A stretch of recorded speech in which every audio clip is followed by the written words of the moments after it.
Hello and thanks a lot for watching another episode of Let's Talk with me, your host Jermaine Sanwo-Olu, where I will bring you insightful interviews with people of notable personalities in the diaspora in Lagos, people doing remarkable things, and who will be able to connect with you with some information that they may have to share. Make sure you visit my website, JermaineSanwo-Olu.com, for more insightful and informative content. Follow me on all social media platforms at Jermaine Sanwo-Olu. I look forward to engaging with you, and make sure you also download my latest single. Yes, many of you know I'm a musician. It's called Hope for Nigeria. I truly believe that there is hope for Nigeria. No matter what we're going through, we're going to go through it, and we're going to come out victorious. And we're going to be restored not just to our former glory, but to a greater glory. And Nigerians will be the pride of the Black nation, the pride of the world. And by God's grace, if you and I work together to bring that dream of a new Nigeria to reality. So let us dive straight in. Today, I have a very insightful personality, someone who has been outstanding, who has set himself apart in the diaspora, someone who has made impact and made history as one of the 5 Nigerian reps that were elected at the same time in the House of Georgia in the United States of America, Atlanta, Georgia. He's someone who's done great things, and I'm talking about no other than Mr. or let me say Honorable Rep Segun Adeyina. How are you doing, sir? I'm doing well, thank you. Thank you for the accolades, and I'm very humbled with the introduction. I didn't even know you were talking about me. Yeah, your achievements are known by the world, and we really celebrate you for being one of those in the diaspora, making us proud and actually showcasing the best and the brightest from Nigeria can impact the world, even in governance and in leadership positions. So thank you very much for being a shining light and an inspiration to our generation. Thank you. And thanks you for having me on this platform. This is what we do when we tell our stories. This is how we win, both in Nigeria and in the diaspora. Absolutely. For those who may be watching and be like, who is Rep Segun Adeyina? Can you just give us a brief introduction, a bit about your past and what you have been doing so far? Well, just as you said, I was elected in 2022 to the Georgia State House. Currently serving my second term as a Georgia State Rep. And like most Nigerians in the diaspora, I came to this country many eons ago for an education. And as I stayed on, initially when you come to get an education, your plan is to return home. And that never happened in the perspective that we feel to return home truly means. I made this my home, but I still stayed connected to the Nigerian community, both here in the diaspora and at home. That's very insightful. I like what you said about you stayed connected to the community here in the diaspora and at home. And I think many people who are in the diaspora need to not just have bad memories of where they are coming from, but remain connected to their roots. That's where you stay grounded. And there's a lot of good coming out of Nigeria. And I'm glad you said that you stay connected to your roots. So people in the diaspora, don't just jack back and forget about we that we are here in Lagos or Nigeria. Yep. But stay connected to your roots. So tell us more about those your roots. Where are you from in Nigeria? Are you from Ogun State? Are you from Osun State? Well, Ekiti. My father's from Ekiti State, Ekere Ekiti to be specific. Of course, when I left Nigeria, I was Ondo State. Okay. That's to tell you how long I've been in the US. Oh, yeah. But not to say I grew up in Lagos State, where you're from. Yes. And I had a stint in Kwara State. Wow. So the true essence, I've had some experience of Nigeria to a certain degree, but like you said, my state of origin is Ekiti State. That's very nice. You are from the north, from the south, you have that connection. And now you're in Georgia. You're representing the amazing people of your constituency. How has that been? What gave you that desire to run for elective office? Well, it's just like being anywhere else. You live in a place, you pay taxes, you meet the challenges in your community, in that environment that you live in. And like most diasporans, there's no reason why we shouldn't be involved in the governance and participation. And my motivation was the fact that I pay taxes and I'm concerned about the cost of living, I'm concerned about healthcare, I'm concerned about education, all the things that touch my life on a daily basis. Like my counterparts from all around the globe that immigrated here, either, eons ago or currently, we all contribute to the fabric of this society. So why not get involved? Why not? And that's amazing because you said, contribute to the fabric of society. Most people may feel, politics is for the politicians, but politics affects every single person on earth. The governance structure, governance style of the leaders we elect there is very, very important. And that's why if you have a desire to be in leadership position, it's good to serve your city, serve your state, serve your country in whatever capacity. So we celebrate you for giving the Nigerians in your community representation and also supporting those beautiful people in America who have found you fit to be their representative. So kudos to you. Thank you. You're welcome, sir. Those Nigerians out there who have quote unquote jackpot, let's say who have migrated, are now living in Georgia or in America or wherever, and those who also intend to leave, because we are migratory beings. Can you give us some advice for people who want to transition from Nigeria abroad, the steps they should take, doing it the right way? Well, the right way is a key word. I came out here in terms of circumstance. At the time, in the late 80s, I was actually attending the University of Lagos. And due to some of the unrest, I believe we were in the military time. So every time that we as students advocated for issues that we're concerned about in the economy, the schools were shut down. And there were a lot of shutdowns. So my parents deemed it wise to send me abroad to get my education. So I say that we need to know our purpose before we migrate.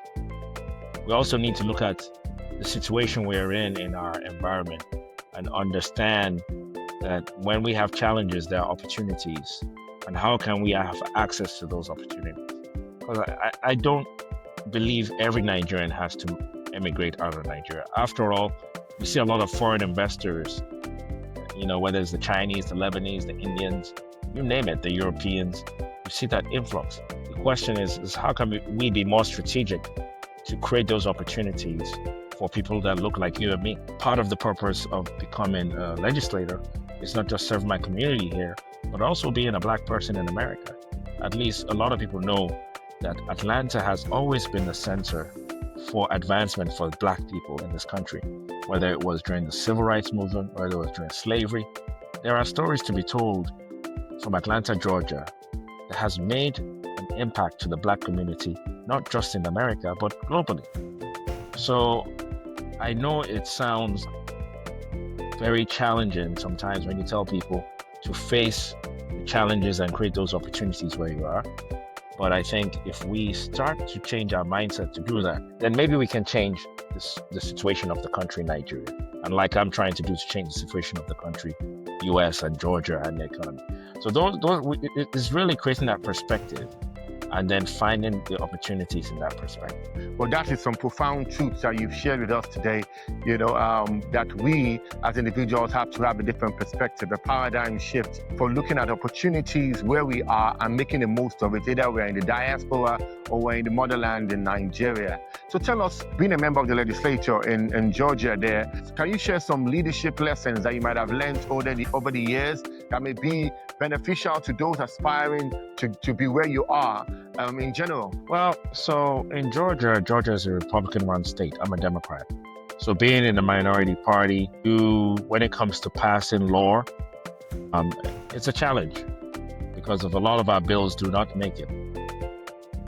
One of the things that you have to recognize is your responsibility. So my first responsibility is passing the budget as a legislator. Without passing the budget, that by the Constitution, that is our first responsibility. And then you go on to pass bills that eventually become laws that will impact people. And, we've all had different positions, but my position is being effective where I can. So I've not passed any bills yet. I do have intent to do that. But my focus has really been on how do I leverage the budget to impact my community, which I've started to had some success in that area. Also, bringing attention to some of the challenges in the community and communicating with your constituents. Those are prime and perfect because you're here to serve a constituency and not to serve an interest. So I strategically am serving on 3 committees in the House. The Education Committee, which takes care of elementary school and secondary school, as we call it in Nigeria, K through 12. I'm on the Technology, Infrastructure, Innovation Committee and the Creative Arts and Entertainment Committees. And I believe those committees, the reason why I got in, they're very strategic in terms of workforce development. So my background is IT and engineering, but I also have a background in university and community college education, teaching in those institutions. Knowing what we see, prepping our kids before they get to those institutions is very critical, and that's why I sit on the education committee. And of course, the creative arts and entertainment, as you know, is very explosive, whether it's the film, the culture, the arts. I do believe that's an area that if you're not STEM related, then you're creative. In the creative space, we have to promote and educate and empower our communities to reflect that. I totally agree with you. And some of the leadership lessons that you've highlighted there, taking responsibility, looking out for the interest of your constituents, not just about partisan politics. And you also made sure that you must have a heart for service, using whatever gifts or interests that you have to serve the people of your community. And I'm sure many who might be watching will take a cue from one or two things that you might have mentioned. Give us some advice, life lessons. There are a lot of young people out there in the diaspora and also in Lagos, in Ekiti State, in Kwara State, around the world, who may be looking at you and saying, you've been able to transition from Nigeria and go to and be elected in United States.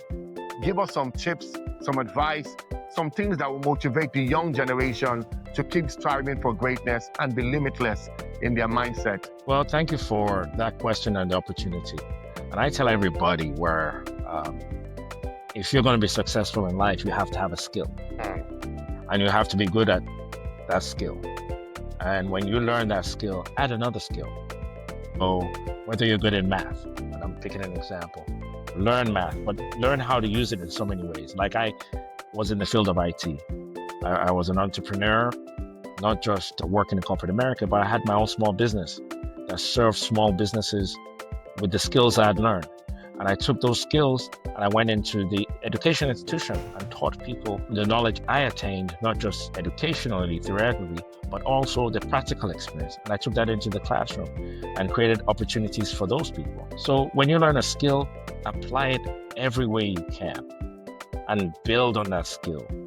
Don't just have one or two, build on those opportunities, because a lot of doors open up for you.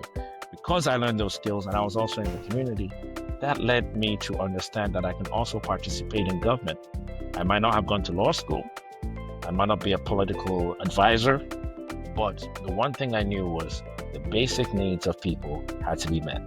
And those are the day-to-day life challenges that we have and could contribute to that conversation and leverage the resources around me. So I participated. So anywhere you are, whether it's in Nigeria, whether it's in Europe, whether it's in the US, whether it's in Asia, the one thing you have to do is educate yourself, learn a skill, and know where to apply it.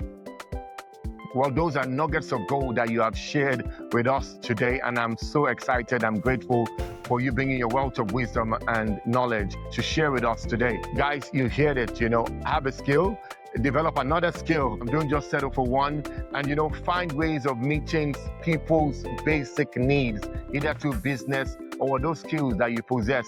These are very, very sound advice that have been given by Honorable Segun Adeyina, representative of the House in Georgia, an amazing Nigerian diaspora who has, done great things. And sir, Rep, before we go, how can people contact you? How can they reach you on social media? How can your constituents, connect with you also? But if you do Segun for Georgia, whether it's Instagram, Facebook, I'm trying to be more active on TikTok. And I'm sure as other platforms open up, but Segun for Georgia, Segun-for, and then the state Georgia. So thank you so much. Look forward to hearing from people, giving feedback. And again, I appreciate the opportunity being on this platform. The pleasure is all mine. Thank you very much for sharing your experiences, and your depth of knowledge and how you can act and on how diasporans can make it aboard in governance and also with the skills that could possess. Well, guys, thanks a lot for watching. Let's talk with me, your host, Jermaine Sanwo-Olu. Well, we've had Honorable Segun, a rep in the city of Georgia, in Atlanta, United States of America, an amazing personality, an amazing man who has done great things in governance and business and education. He's doing great things in America. I want you just to know, guys, that wherever you are in the world, keep that light shining. You're a Nigerian, you possess great potential, seeds of greatness lie within you. So make sure that you maximize your potential. As Honorable Adeyina said, learn new skills, develop yourself, and meet needs on a daily basis, and success will come your way. Make sure you follow me at Jermaine Sanwo-Olu on all social media platforms. Visit my website, Jermaine Sanwo-Olu, for more insightful and informative content. And until next time, when we bring you more inspirational personalities, keep believing and living your dreams.